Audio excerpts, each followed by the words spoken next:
আসসালামু আলাইকুম রাহমাতুল্লাহি বারাকাতুহু। আমি আছি তোমাদের সাথে মোস্তফা স্যার। আজকে আমি জীববিজ্ঞানের টিস্যু সম্পর্কে আলোচনা করব। আমরা দ্বিতীয় অধ্যায়ের জীবকোষ ও টিস্যুতম অধ্যায়ের যে প্রথমে যে আলোচনা করছিলাম সেগুলো হচ্ছে সাইটোপ্লাজম অঙ্গাণু সম্পর্কে। আজকে আমরা উদ্ভিদ টিস্যু পূর্ণাঙ্গ সম্পর্কে আলোচনা অর্থাৎ কলা সম্পর্কে আলোচনা করব। কলা মানে টিস্যু মানে কলা, কলা মানে টিস্যু অর্থাৎ যে একটি উদ্ভিদ কোষের যে আমরা যেটাকে গ্রাম্য ভাষায় বা নিজের ভাষায় বলি ছাল অর্থাৎ আবরণটা সেটার সম্পর্কে আজকে কি আলোচনা করব। প্রিয় ছাত্রছাত্রীরা, তোমরা দেখতে পাচ্ছ যে টিস্যু বা কলা কি? বলছে টিস্যু হচ্ছে একগুচ্ছ কোষ বা ভিন্ন আকৃতির একটি নির্দিষ্ট স্থানে তৈরি হয়ে নির্দিষ্ট কাজ সম্পূর্ণ করে তাকে টিস্যু বলে। অর্থাৎ এখানে বোঝা যাচ্ছে যে একটা কোষ বা একটা ছাল, একটা গাছের ছাল একই আকৃতির। যদি গাছটি মেহগনি গাছ হয় তাহলে তার আকৃতি হবে একই, আর যদি সে ছালটি হবে সে মেহগনি আকৃতিরই। আর যদি আম গাছ হয় তাহলে আম গাছের ছালের আকৃতি হবে। সেজন্য বলছে টিস্যু হচ্ছে একগুচ্ছ কোষ ভিন্ন আকৃতি একটি নির্দিষ্ট স্থানে তৈরি হয়ে নির্দিষ্ট কাজ সম্পূর্ণ করে তাকে টিস্যু বা কলা বলে। টিস্যু, উদ্ভিদ টিস্যু দুই প্রকার, একটা হচ্ছে ভাজক টিস্যু আর একটা হচ্ছে কি স্থায়ী টিস্যু। আমাদের নবম ও দশম শ্রেণী বইতে শুধুমাত্র স্থায়ী টিস্যু সম্পর্কে আলোচনা করা হয়েছে, এখানে কোনো ভাজক টিস্যু সম্পর্কে আলোচনা করা হয়নি। স্থায়ী টিস্যু দুই প্রকার, তিন প্রকার, একটা হচ্ছে সরল টিস্যু, জটিল টিস্যু, ক্ষরণকারী টিস্যু। যে আর সরল টিস্যুকে আবার তিন ভাগে ভাগ করা হয়েছে: প্যারেনকাইমা, কলিনকাইমা, স্ক্লেরেনকাইমা। আর জটিল টিস্যুকে আবার দুই ভাগে ভাগ করা হয়েছে: জাইলেম এবং ফ্লোয়েম। আবার স্ক্লেরেনকাইমাকে দুই ভাগে ভাগ করা হয়েছে, একটা ফাইবার আবার স্ক্লেরাইড। আর ফ্লোয়েমকে আবার চার ভাগে ভাগ করা হয়েছে: সিপ কোষ, সঙ্গী কোষ, প্যারেনকাইমা আর হচ্ছে ফাইবার। আর জাইলেমকে চার ভাগে ভাগ করা হয়েছে: tracheid, vessel, xylem, parenchyma, xylem, fibre. প্রিয় ছাত্রছাত্রীরা, তোমরা কোষের আকার আকৃতি অর্থাৎ কোষের প্রকারভেদ সম্পর্কে জানতে পারলে। এবার উদ্ভিদ টিস্যু কাকে বলে সে সম্পর্কে আলোচনা। একই আকৃতির অথবা ভিন্ন আকৃতির একগুচ্ছ কোষ একটি নির্দিষ্ট স্থানে তৈরি হয়ে নির্দিষ্ট কাজ অংশগ্রহণ করে তাকে উদ্ভিদ টিস্যু বলে।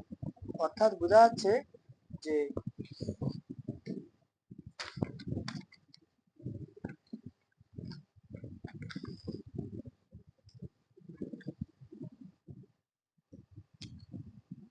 একটি গাছের ছাল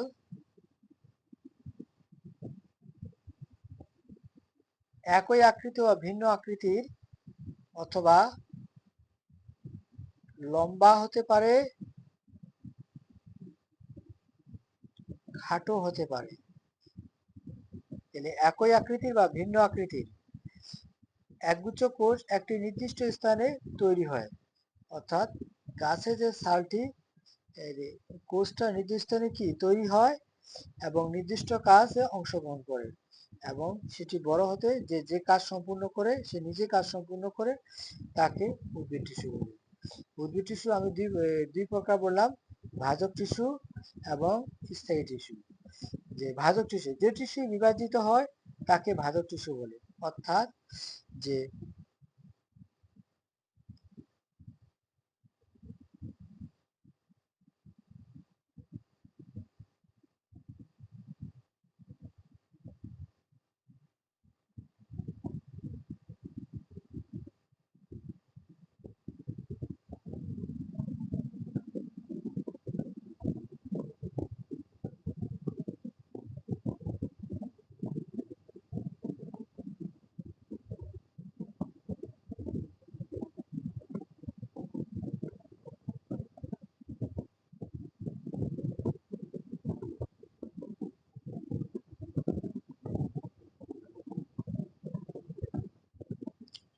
তোমরা একটি গাছ দেখতে পাচ্ছ প্রিয় ছাত্রছাত্রীরা।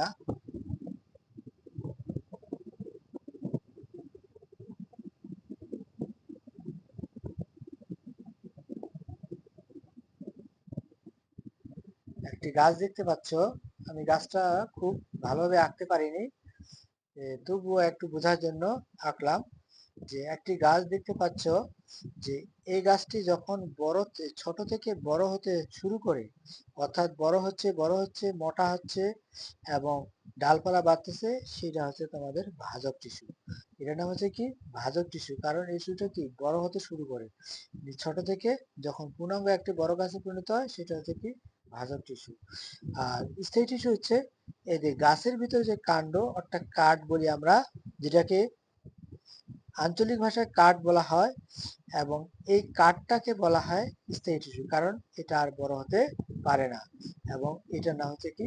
স্থায়ী টিস্যু। যাকে বলা হয় মৃত কোষ। ওটা হচ্ছে কি? মৃত অবস্থায়, মৃত মৃত নয়, এবং মৃত অবস্থার মতো সৃষ্টি হয়। এবার কাঠকে যখন আমরা মৃত অবস্থার মতো জানি, কিন্তু প্রকৃতপক্ষে সেটা মৃত নয়, সেটাকে আমরা কি বলবো? স্থায়ী টিস্যু।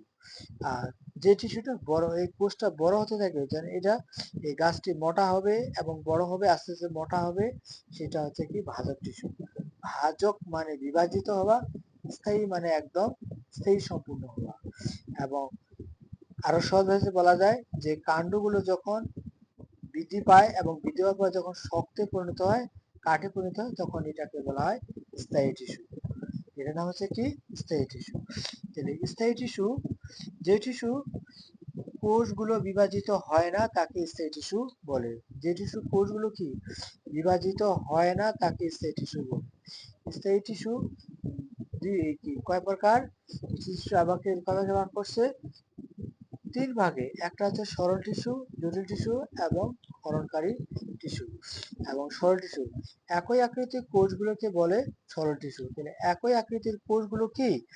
যে একই আকৃতির কোষগুলো হচ্ছে, যেমন এই যে বৃত্ত, আন্তঃআণবিক ফাঁকা আছে কিন্তু একই আকৃতির, যে গোল, সেটাকে বলা হয় সরল টিস্যু। আর আরেকটি চিত্রের মাধ্যমে তারা ভালোভাবে বুঝতে পারবে।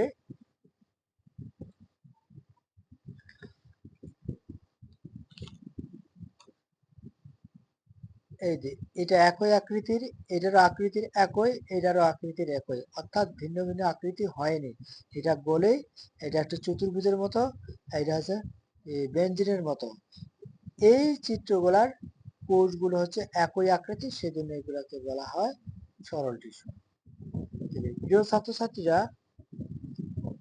আগামী ভিডিওতে আমি সরল টিস্যুর চিত্রের সম্পর্কে পূর্ণাঙ্গভাবে আলোচনা করব, এবং সরল টিস্যু যে একই আকৃতির, এবং কোনটি প্যারেনকাইমা, কোনটি কলেনকাইমা, কোনটি স্ক্লেরেনকাইমা, সে সম্পর্কে কালকে একটি পূর্ণাঙ্গ ভিডিও তৈরি করে আপলোড করব, এবং তোমরা সেখানে ভালোভাবে বুঝতে পারবে। তাহলে আজকে এই পর্যন্ত। আসসালামু আলাইকুম ওয়া রাহমাতুল্লাহি ওয়া বারাকাতুহু। আল্লাহ তোমাদের সবাইকে সুস্থ রাখো, এই কামনা করে আজকে ভিডিও শেষ করলাম।